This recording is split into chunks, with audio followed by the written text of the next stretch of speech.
rendidos a Él. Yo no sé si tú saliste con alguna agenda el domingo pasado, espero que sí. Si nos recuerdas alguna de esos desafíos del domingo pasado, ¿qué tal si te los recuerdo un poquito o me los recuerdo? Porque yo también salí muy retado el domingo pasado con la pregunta si realmente estoy creciendo como adorador o estoy creciendo, mi alabanza al Señor está creciendo con una alabanza informada por el Señor a través de su palabra. Y no sé con qué saliste tú, pero hubo por lo menos dos personajes que me hablaron. Por un lado Jacob, un personaje que lucha con Dios y que vimos esa lucha, de cómo se daba esa lucha. Y después otro ejemplo, Lea, una mujer que luego del cuarto hijo, recién ahí, reconoce al Señor como su Señor. Y ese es como el desafío tremendo que, por un lado, un personaje que busca y pelea y busca su lugar delante de Dios a una manera extraña, que peleando y perdiendo gana, pero por otro lado, una señora que tiene que pasar 4 hijos para entender quién es Dios y que su vida debe estar centrada en Él. De manera especial nosotros también, tiene que muchas veces pasar muchas cosas en nuestra vida para entender que necesitamos ser personas que se rinden, que son vencidos, pero que a la vez ganan con Dios al ponerlo en el primer lugar. Y quizás puede ser después de mucho tiempo que entendemos esto y siempre estamos aprendiendo. Quizás vienes con muchos años de fracasos y llegas a un momento en tu vida, es el momento de poner al Señor en primer lugar, y de eso se trata estas temáticas de estos días. Hoy con el título, ¿quién es como el Señor? ¿Quién es como el Señor nuestro Dios? ¿Quién es este Dios? La verdad que no fui muy creativo en el título, lo escogí del mismo texto. El mismo texto me informó del título, está en el medio. De los versos 1 al 4 se describe quién es este Dios y qué es lo que hace de los versos 5 al 9, y en medio ahí quién es Él. Entonces, un texto que está muy casi amarrado a ese concepto de quién es Dios. Alabanzas en los extremos, en el centro, quién es este Dios, en los versos anteriores que describe quién es, y en los versos siguientes qué hace. Esa es un poco la estructura de este texto, y seguimos explorando esta dimensión en estos salmos preciosos sobre esta serie de los adoradores, los que alaban al Señor. El Salmo 113 era un salmo que se leía y se cantaba en una época de fiesta. Realmente el contexto son contextos de fiesta, la fiesta de la Pascua, la fiesta de los tabernáculos y la fiesta de Pentecostés. Esas 3 fiestas más o menos estaban amarradas a una idea de que el pueblo fue libre. Y al cantar este salmo y los siguientes, 114, 115, 16, varios de estos salmos, aún cantados por el Señor en época de la Pascua, el Señor cantó con sus discípulos este canto, se refiere, creo que no recuerdo si en Mateo, que se refiere ahí, esa experiencia de cantar con sus discípulos del Señor, una de las pocas veces que se menciona, pero se cantaban estos salmos. Entonces es un salmo que recuerda la liberación, pero recuerda el poder de Dios. Y cuando ellos cantaban esto en medio de una fiesta, imagino comiendo y bebiendo y disfrutando de la vida, recordaban: Dios es mi liberador. Y eso es lo que está aquí detrás de este salmo.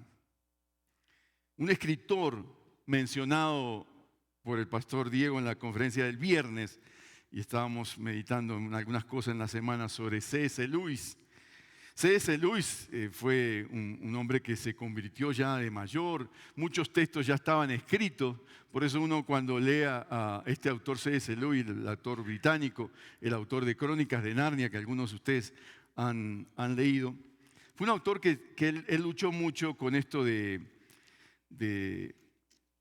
entender la conversión. Él iba de pequeñito, era llevado a la iglesia evangélica por su mamá, su papá parece que no era creyente, pero su mamá lo llevaba y él, si no es hasta pasada la juventud, que él se encuentra con el Señor. Pero él se hacía esta pregunta cuando no era creyente. Se hacía esta pregunta: ¿cómo, o mejor aún, por qué adoramos a un Dios que no necesita nada de nosotros? Es casi como que él estaba pensando, Dios que está tan ocupado por sí mismo y por la humanidad, ¿por qué realmente nos ocupa de nosotros? Ese era como el cuestionamiento que tenía C.S. Lewis. ¿Y por qué pide? ¿Por qué nos pide que le adoremos? Era la pregunta de él. ¿Cómo un Dios que debería estar ocupado en llenar nuestras necesidades pide que nosotros le adoremos? Esa era la pregunta que él estaba haciendo. Y cuando él se convierte, él cambia un poco la perspectiva y se da cuenta de algo, que en el proceso, en el proceso de adorar a Dios, en el proceso de cantar a Dios, en el proceso de conocer a Dios, descubres la presencia de Dios. Y descubre que Dios es Dios. ¿Quién es? ¿Quién es Dios? ¿Y qué hace Dios? Y eso cambia totalmente la perspectiva de C.S. Lewis. Es decir, que cuanto yo más adoro al Señor, cuanto más le busco, como Jacob y Lea, en medio de sus dificultades de la vida, buscan a Dios, y cuanto más le alabo, más Dios se comunica con nosotros y más Dios da de su presencia. ¿Lo has vivido? Es decir, días cuando no le buscas y días de sequedad en tu vida, es días donde sientes que Dios no está presente.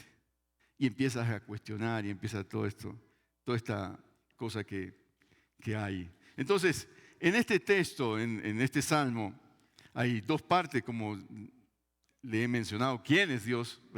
Versos 1 al 4. Y ¿qué hace Dios? Versos 5 al 9, perdón. Del 5 al 9 tú vas a notar el énfasis en el actuar de Dios, de este Dios. ¿Quién es Dios? Una precisión o recorderis que nosotros necesitamos entender. La fe cristiana es la fe que más hace referencia a la historia, al actuar de Dios en la historia. Muchos de los salmos recuerdan esa precisión del actuar de Dios en la historia. Entonces, cuando los salmos son salmos para ser cantados y para adorar a Dios, nos invitan a reflexionar. Muchas veces tú vas a ver que en los salmos hay mucha historia. Este tiene algo de la historia, pero hay muchos salmos que hacen referencia a la historia de Dios, al actuar de Dios. ¿Y por qué digo esto? Es porque nuestra fe es una fe informada. Nuestra fe es una fe que se nutre de los hechos de la historia. Por eso nuestra fe no es algo en el vacío, que tú tienes que creer porque necesitas creer y poner tu confianza en Dios porque sí. No, nuestra fe es una fe que se informa de los hechos de Dios, que existe Dios y que actúa Dios. Esa es como una precisión. Este salmo, de manera particular, como lo dijimos y se dijo ya en la introducción, en la alabanza, empieza con aleluya y termina con aleluya. Los salmos, aleluya. No sé si en la semana tú pudiste expresar y tuviste la oportunidad de exaltar a Dios diciendo en la mañana, aleluya. Alabado sea tu nombre. Tuviste esa oportunidad de exaltar el nombre del Señor. Ojalá que sí. Pero empieza con una palabrita, además de esta aleluya, empieza con una palabrita que es de unos personajes, los siervos del Señor. El salmo inicia así, con un llamado enfático a los siervos. Y es un detalle no menor para nosotros. Antes de ampliar el tema del nombre de Dios, está pensando en quiénes son los que adoran. Pues los que adoran son los siervos.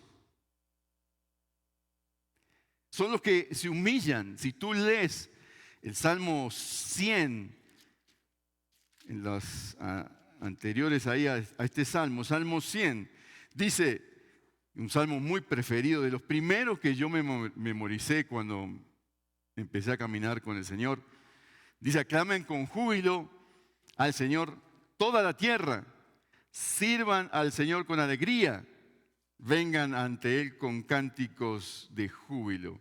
Sirvan al Señor, sirvan. Él tiene en mente que el pueblo de Dios es un pueblo de siervos. Y más adelante dice que ese pueblo es un pueblo que aclama a Dios, pero que son pueblos de su prado, ovejas de su prado. Es decir, va la idea de que el siervo es también una oveja.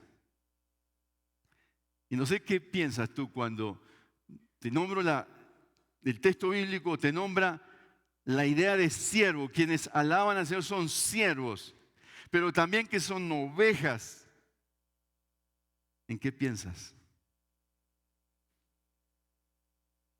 Que tienes un pastor, que tienes alguien que te cuida, que tienes alguien que te instruye, que tienes alguien que te guía. Entonces está pensando en una relación. Cuando empieza este salmo así, está pensando en un marco de una relación. Es la invitación a aquellos que se han humillado delante del Señor y que juntos declaran el señorío de Dios en sus vidas. No tenemos la más remota idea muchas veces cuando exigimos a Dios cosas. Somos siervos.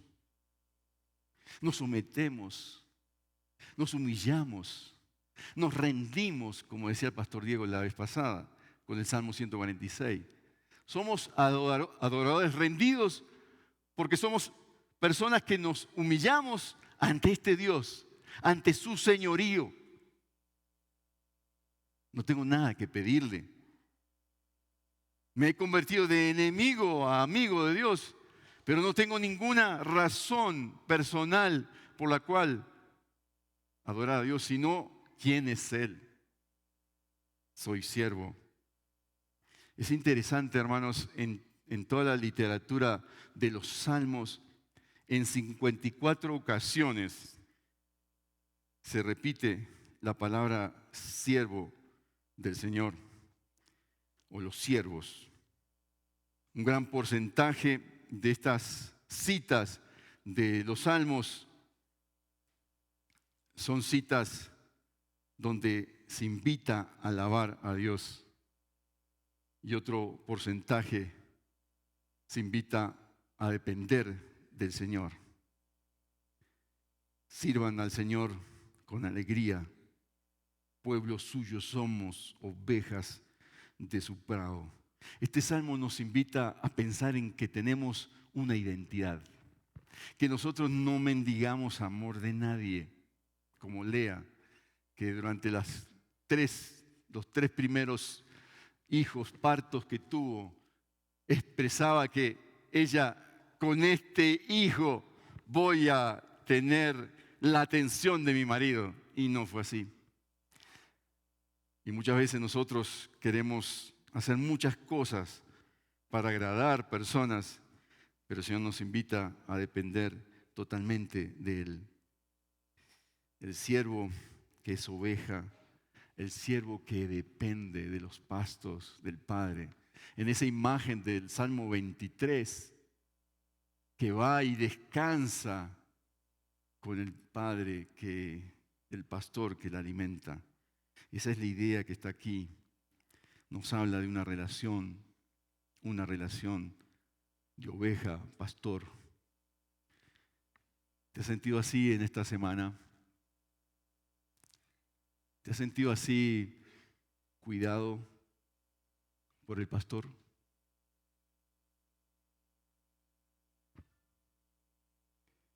Pero también este salmo nos invita a reconocer el nombre de Dios. Dicen, alaben el nombre del Señor. En la conferencia que estuvimos en Renueva tu Mente, un predicador, uno de los predicadores, profe Jonathan Simon, nos animó a entrar con la mente, a entrar en una dimensión de una reflexión más profunda de la palabra del Señor, de gastar tiempo en reflexionar más de quién es Dios, de lo que hace, de que nuestra mente se instruya cada vez más en los conceptos quizás que son difíciles para nosotros. Una de las cosas que me impacta a mí también de esto de ser ciego, del nombre, es que una de las cosas que pide el salmista en el Salmo 19:13 es que preserve al siervo de las soberbias y haz con tu siervo misericordia. Así cuando nos acercamos en esta relación y pensamos en el nombre del Señor, tenemos que tener cuidado a quién nos dirigimos. Estamos ante el glorioso nombre del Señor, el que gobierna todas las cosas, el que tiene el señorío sobre todas las cosas. Ante Él estamos presentándonos. Hemos de ser sumisos, pero además entendidos ante quién estamos y ante quién nos dirigimos. Él no está pensando, estamos en una fiesta, y Él no está pensando solo en los instrumentos musicales que eran importantes para Israel, el canto o en la calidad de los instrumentos. Solamente está pensando que un siervo canta y pone en el centro de su vida el nombre de Dios. Está pensando en la actitud del siervo que pone en el centro a Dios. Bendito sea el nombre del Señor. Y él luego habla de la continuidad. Dice, desde ahora y para siempre. Es decir, habla de la continuidad. Y bueno, lo expresa con el amanecer, la continuidad desde el nacimiento del sol hasta su ocaso. Es decir, la dimensión del tiempo, de la eternidad, de que hay algo más importante que las cosas presentes, es que Dios domina el nacimiento y el fin del día. Y aunque parece que el día termina cuando termina, hay una continuidad del tiempo. Dios me cuida en la noche. Y seguramente el salmista estaba pensando en eso. Realmente el hebreo cuando se acostaba, él pensaba que moría. Literalmente, me acuesto y me muero. Y al otro día Dios me levanta y vivo. Esa es como la dimensión del... No sabemos si vamos a amanecer. Y hemos de ser humildes, pensar, Señor, quizás tú me llevas en la noche. Y hay muchos testimonios de personas que el Señor llegó en la noche. Y tenemos que tener presente eso, que Dios nos puede llevar en la noche. Pero eso nos obliga a depender de Dios. Realmente lo que está hablando aquí, este salmo, es la dependencia total de Dios. Es decir, que cuando tú ves el amanecer, especialmente estos días, ¿no? Estos días el amanecer y el anochecer han sido espectaculares. Esos colores del anochecer, estaba el sábado en Medellín y veía esos colores y esas nubes en las montañas de Antioquia, que son tan bonitas para alguien que viene de la llanura, y ver esas montañas y en el ocaso ver como esas nubes. Es decir, que cuando te levantas y te acuestas, Dios tiene el control de la vida. Dios tiene el control. Por eso Él dice, alabado sea el nombre del Señor, excelso sobre todas las naciones. Es el Señor, su gloria está sobre los cielos. Entonces el Señor nos invita aquí a través de este salmo a tener la alabanza continua, constante, y que el amanecer y el ocaso del día, el anochecer, el atardecer, simbolizan que Dios ha estado presente en mi vida. Y nos llama la atención sobre esto. El énfasis del nombre usted ve en el verso 1, en el verso 2 y en el verso 3. La importancia de la identidad de Dios, de quién es Dios. Así que me detengo a meditar. Al terminar el día me detengo a meditar quién es Dios para mí. Y me detengo al amanecer a poner mis primeros pensamientos delante del Señor, en su presencia. Y pienso, ¿quién tiene el control de mi vida? ¿Quién está en el centro de mi vida? Dios es el centro de mi vida. Dios es la seguridad. Hace unos días llevé a un chico a un examen ahí en la Universidad de Antioquia, una visita que teníamos en la casa, y estaba nervioso, como todos tuvimos en algún momento un examen, ¿no? Estaba nervioso, y estaba nervioso por otras cosas, una conversación que había tenido con la mamá la noche anterior, y yo le decía, ¿cuál es tu seguridad en la vida?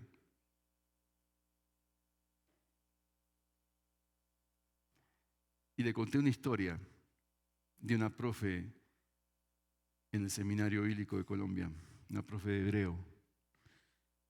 Ella, además de dar clases a nosotros, ella iba a la cárcel por el testimonio de ella, creo que hasta el día de hoy está en eso, por el testimonio de esta mujer misionera en la cárcel, Jenny Braybon.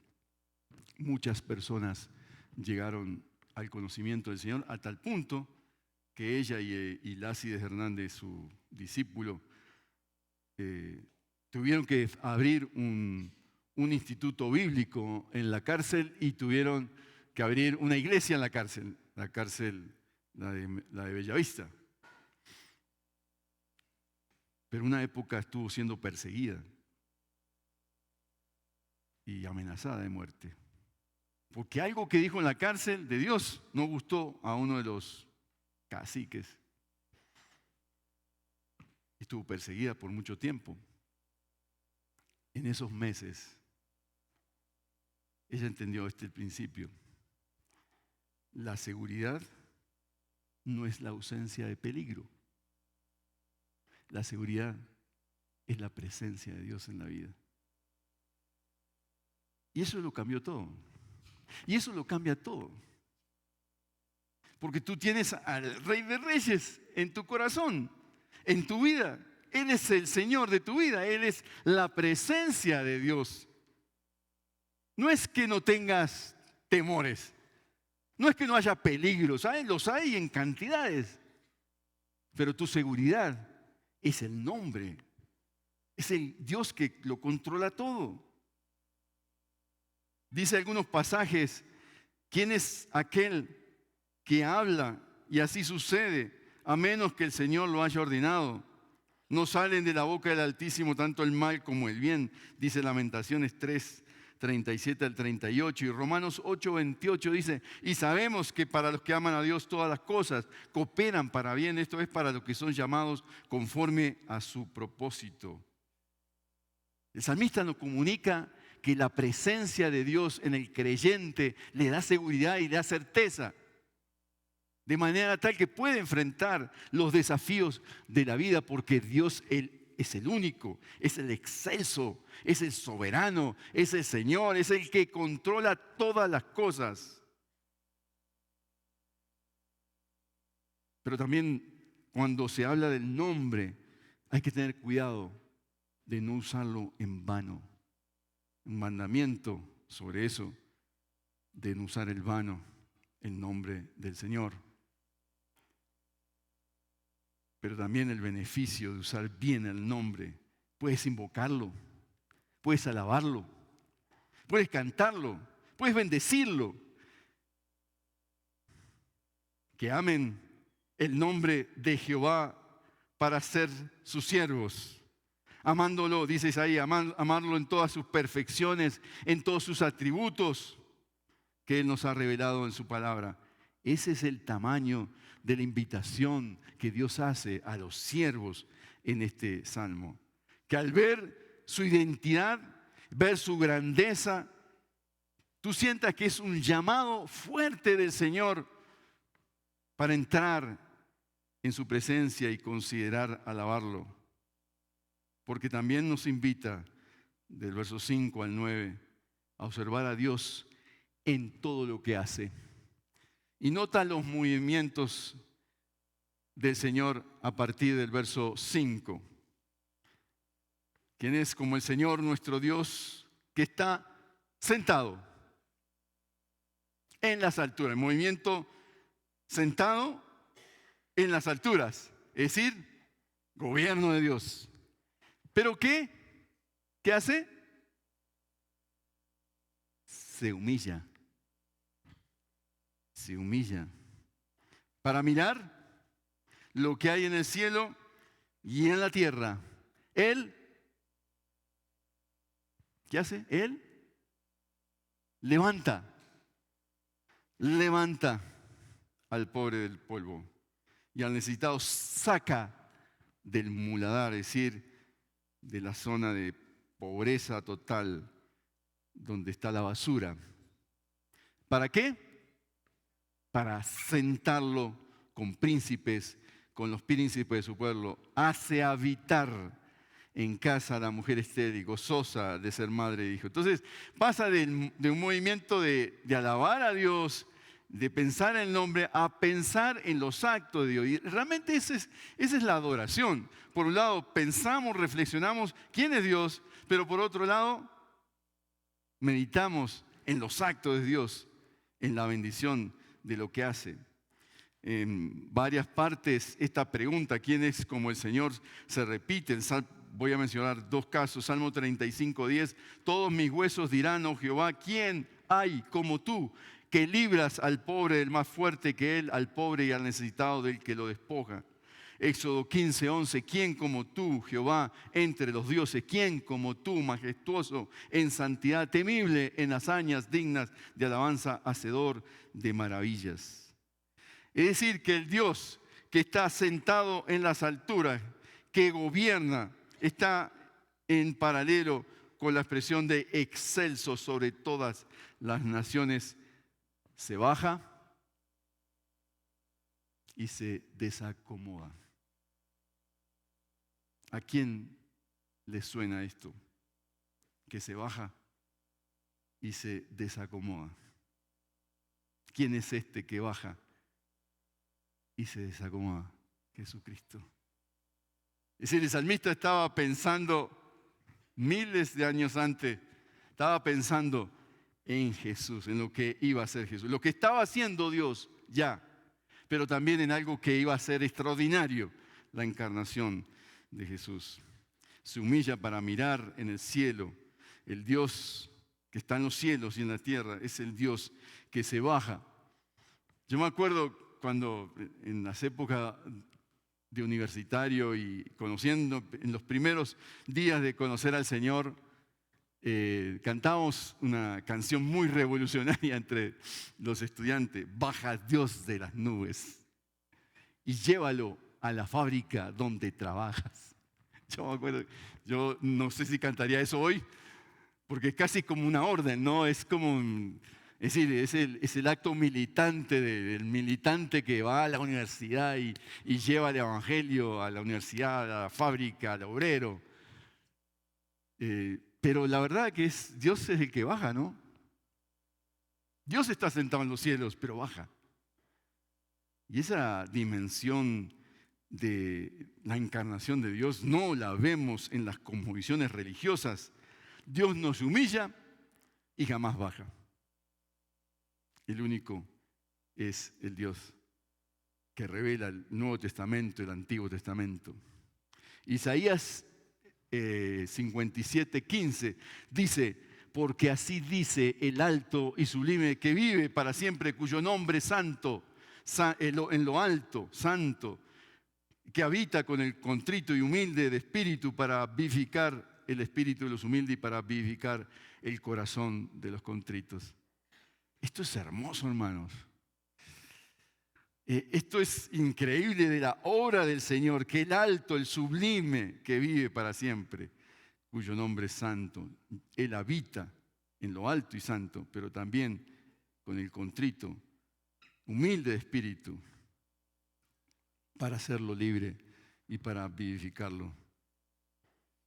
Y en los versos 7 y 8 de este salmo, Él levanta al pobre del polvo. Pobre va con la idea de necesitado, y al necesitado saca del muladar para sentarlo con príncipes, con los príncipes de su pueblo, y para hacer habitar en casa a la mujer estéril. Dos ideas acá del pobre. Pobre es aquel que no tiene forma de salir de su situación económica, en una dimensión económica, pero también en una dimensión espiritual. No hay forma de que salgas de ahí. No hay forma que salgas de la angustia, no hay forma, estás en una cárcel, esa es como la idea. Los damnificados por problemas de recursos, por problemas también de índole material, de derrumbes y cosas así. Los que no tienen voz ante las autoridades, los que no tienen absolutamente nada.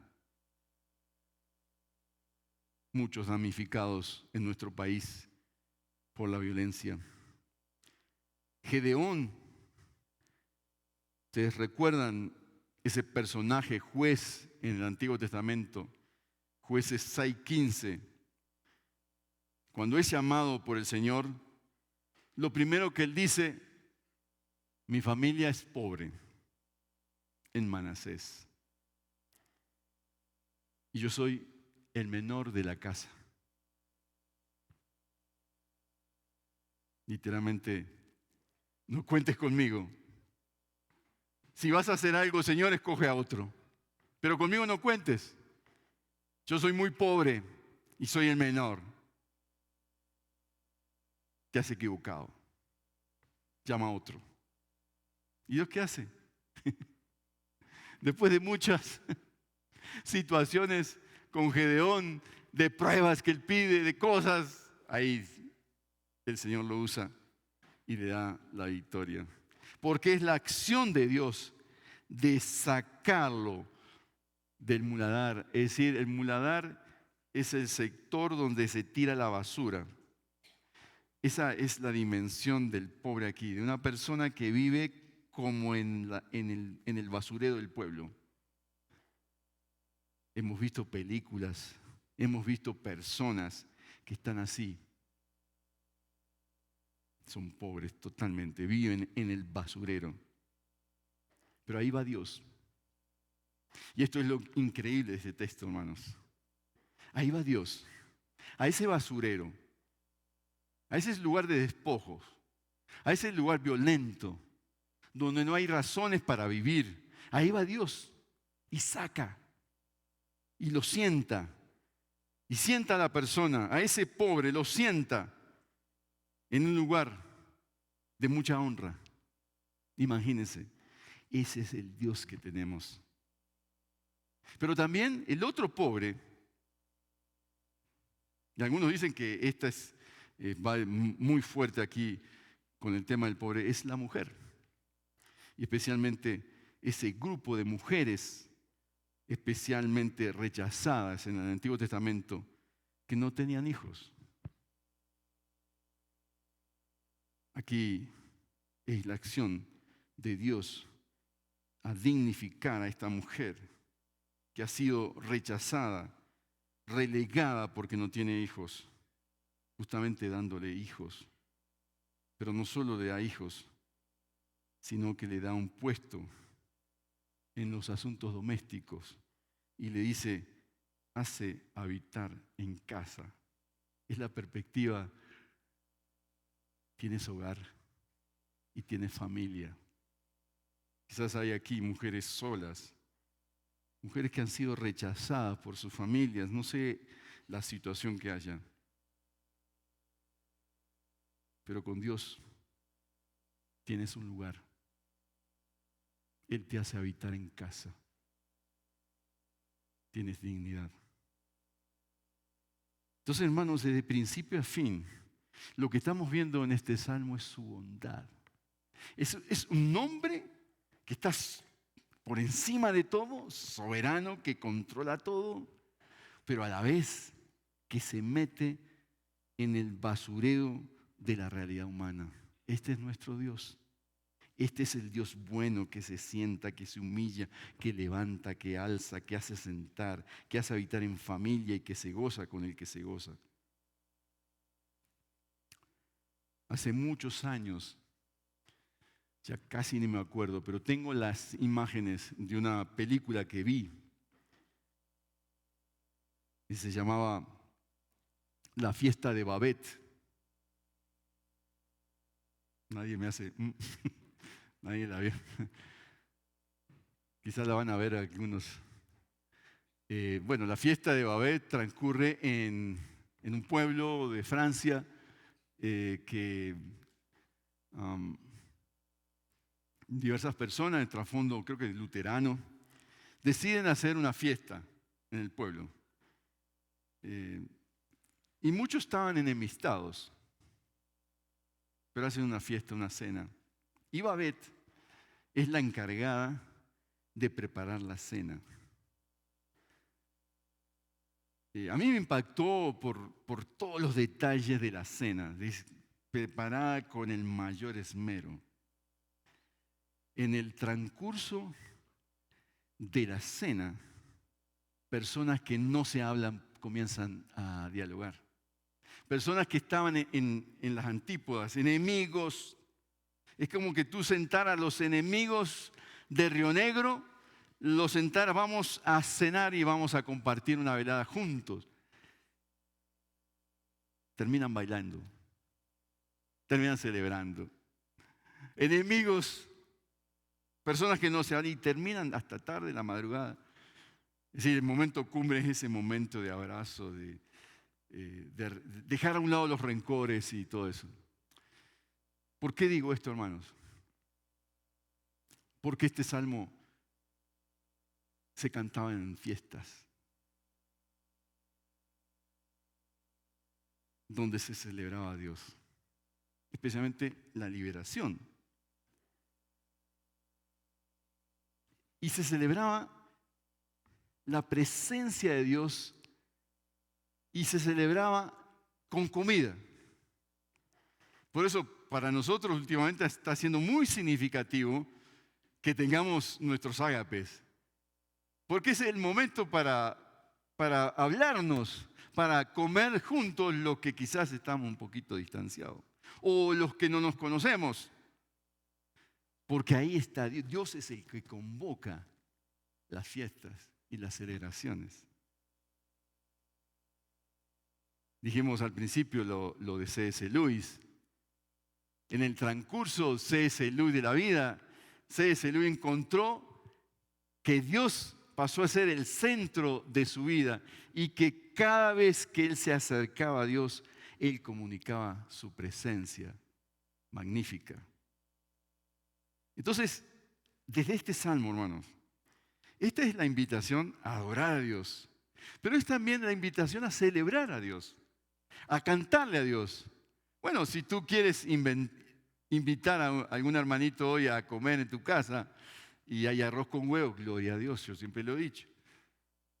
Ven y te comes con nosotros. Es la invitación de comer juntos, de abrazarnos y de adorar a Dios como siervos que le adoran. ¿A quién se parece? ¿O a qué se parece este salmo? Este salmo se parece a Jesús, de principio a fin. Jesús es el que bajó, el que se hizo hombre. Nos recordaba un predicador ayer que el pesebre es el lugar maloliente, inseguro, lleno de animales, bacterias y todo lo que se puede imaginar uno, es el lugar donde nació Jesús. Y lo hizo por nosotros. Hebreos, el autor de Hebreos en el capítulo 4 dice, verso 14 al 16, teniendo pues un gran sacerdote, sumo sacerdote, que trascendió los cielos, el Hijo de Dios, retengamos nuestra fe, porque no tenemos un sumo sacerdote que no pueda compadecerse de nuestras flaquezas, sino uno que ha sido tentado en todo como nosotros, pero sin pecado. Por tanto, acerquémonos con confianza al trono de la gracia para que recibamos hoy misericordia y hallemos gracia para la ayuda oportuna. Hoy es el día, hermano. Yo no sé qué tan cerca o tan lejos estás de Dios, por algo estás acá. Pero el texto bíblico nos invita a pensar en Jesús. Yo no sé qué asunto en tu vida está ocupando tu mente en esta mañana. Quizás ni me has prestado atención hasta este momento y te has despertado. Pero Dios quiere en este momento que le abras la puerta de tu vida, que quites todos los prejuicios, las situaciones que te están impidiendo que tú le adores y que Él sea el primer lugar en tu vida.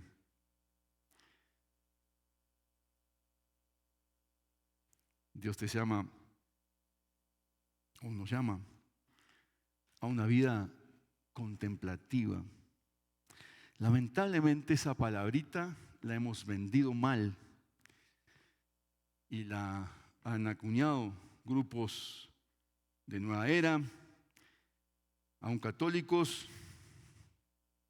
y la han aprovechado bien algunos. Así que vino esa palabrita para mí, de contemplar a Dios, el desafío de detenernos, hermanos, al final de cuentas, ¿quién es Dios para mí? ¿Quién es Dios? ¿Qué hace Dios? El desafío de contemplar es el desafío de prestar atención. Necesitamos que el Señor nos rescate de esa atención desmesurada, sin control, de las redes sociales, de los videos, de las cosas que nos distraen, para meditar más y pensar más. Eso que es redes sociales y todo esto nos distrae demasiado de la presencia de Dios y nos esclaviza. Así que este salmo nos invita a tener tiempo para meditar en Dios. ¿Quién es Dios para mí? El Salmo 27:4 nos invita a contemplar, estar en la casa de Jehová para contemplar. ¿La qué? La hermosura. Va, qué bueno que saben ahí. La hermosura, es decir, el carácter de Dios. Es decir, poner atención al carácter de Dios y disfrutar del carácter de Dios, los atributos de Dios, con mayor intencionalidad, con mayor vehemencia, con mayor dedicación del tiempo para contemplar la hermosura y para inquirir, es decir, para preguntarle a Dios, para construir una relación de dependencia con Él. Necesitamos que hagamos tiempo para disfrutar la hermosura del Señor. La hermosura del Señor en este salmo está encerrado en 3 conceptos: su nombre, su gobierno y su interés por los que sufren. Su nombre, su gobierno y su interés por los que sufren. Y esa es una tarea que yo le invito en estos días a meditar. Meditemos en su nombre, meditemos en su gobierno y meditemos en el interés que pone Dios por los que están sufriendo. Pero esto es un llamado a ser siervo, hermanos. El Salmo nos dirige a eso: sea siervo. No se valentone, no exija. Humíllese ante este Dios. Un siervo no se queja, un siervo no murmura, un siervo se humilla ante la presencia de Dios. Un siervo se postra, un siervo se sujeta, un siervo disfruta ponerse en sus brazos. Disfruto ponerme en sus brazos y recrearme en quién es Él.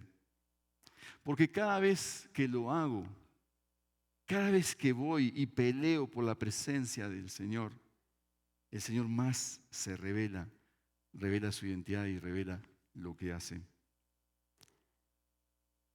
Lewis acertó en parte. Dios, la verdad, no necesita nuestra adoración. Sin embargo, la pide. La pide. La pide.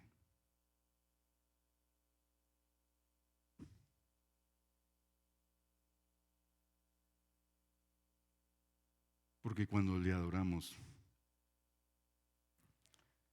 le conocemos quién es Él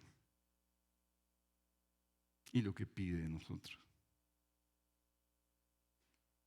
Así que esta es la tarea para la semana. No estamos en rebaños, pero yo te invito, hermano, a buscar a Dios, buscar de su presencia, porque cada vez que le buscas, Él se revela. Y esa es la invitación de este salmista. Nos ponemos delante del Señor de pie.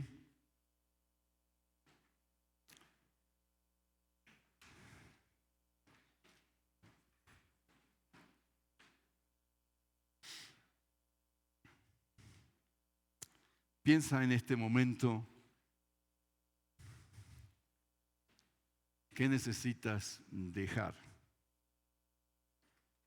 para estar más tiempo en su presencia.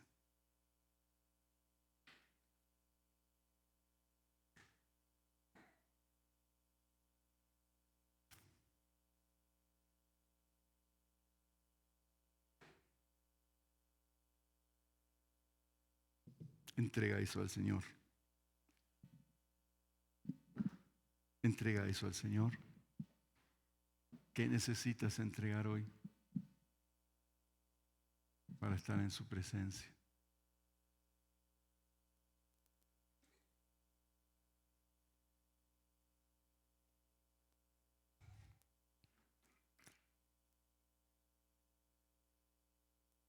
Qué bueno eres, Señor. Y tu bondad está presente desde que amanece hasta que nos acostamos. Y aun cuando dormimos, tú lo gobiernas todo. Tu presencia es constante en todo tiempo y lugar. De manera especial, cuanto más te buscamos, más podemos conocerte, Señor. Ayúdanos, ayuda a mis hermanos a tener esa cita definitiva, la cita que necesitan, el encuentro con Dios. Padre, yo te lo pido, en el nombre de Jesús. Toca el corazón de quien viene hoy por primera vez o ha venido varias veces. Quita toda resistencia y que pueda venir delante de ti a postrarse y a decirte: Padre, te necesito, ven a mi vida, perdona mis pecados. Y a ti que eres creyente, pero que sientes que estás lejos de Dios, ven hoy también a la presencia del Señor, a humillarte delante de Él y a rogarle por un cambio definitivo en costumbres, en pensamientos, en actitudes. Ven, Señor, en el nombre de Jesús te lo pido. Amén. Cantemos con gozo, hermanos, con alegría. Siervos del Señor.